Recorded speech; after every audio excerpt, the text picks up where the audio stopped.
देख रहे हैं तुळजापूरनामा न्यूज। सर्वप्रथम भूम आणि भूम परिसरातील तमाम बंधू आणि भगिनींना माझा नमस्कार। अलमप्रभू व्याख्यानमाला वर्ष 13व आपण म्हटल्याप्रमाणे एक तप पूर्ण झालेला आहे आणि आपल्या सर्वांच्या सहभागामुळे आणि मदतीमुळे मी हे व्याख्यानमाला 13व्या वर्षात घेऊन जात आहे। त्याबद्दल सर्वांचे ज्यांनी मला कळत आणि नकळत या व्याख्यानमालेसाठी मदत केलेली आहे त्या सर्वांचे आभार।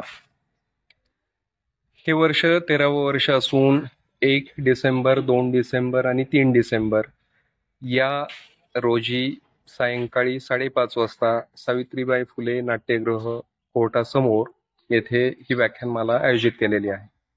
दरवर्षी 1, 2 आणि 3 डिसेंबर ह्याच तारखांना ही व्याख्यानमाला आम्ही भरवतो। त्याचं कारण सातत्य नसेल तर कुठचाही सामाजिक उपक्रम पुढे नेणं थोडंसं आव्हानात्मक असतं। यावर्षी 1 तारखेला श्रीमंत कोकाटे सर असतील। त्यांचा व्याख्यानाचा विषय आहे इतिहासातून आज काय शिकावे।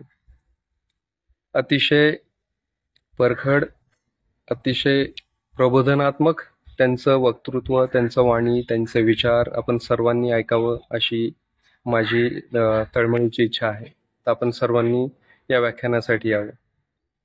भूम आणि परिसरामध्ये देखील संगीताचं वातावरण रुजावं याकरिता मी मागच्या 2 वर्षापासून हे 3रं वर्ष आहे या व्याख्यानमालेमध्ये एक संगीताचा कार्यक्रम मी आयोजित करत आहे। यावर्षी सुरमणी धनंजय जोशी जे नांदेडचे आपल्या मराठवाड्याचे सुपुत्र आहेत ते अभंग नाट्यरंग अगदी सुपरिचित सर्वांना माहिती असलेली भीमसेन जोशी, पंडित जितेंद्र अभिषेकी यांची अभंगवाणी ते सादर करतील। 3 डिसेंबर 2024 तिसरे डॉक्टर संजय कळमकर हे अतिशय प्रबोधनात्मक नगरचे व्याख्याते असून आपणा सर्वांना सुपरिचित आहेत।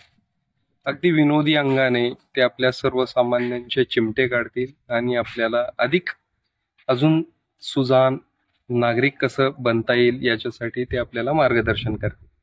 तर आपण सर्वांनी या 3ही कार्यक्रमाला सर्वांचा टाइम टेबल संध्याकाळी 5:30 वाजता ही व्याख्यानमाला सावित्रीबाई फुले सभागृह येथे। महाराष्ट्रातील ताज्या बातम्या पाहण्यासाठी आमच्या YouTube चॅनेलला सबस्क्राईब करा। इंस्टाग्राम आणि फेसबुकवर हा व्हिडिओ पाहत असाल तर फॉलो करायला विसरू नका। धन्यवाद।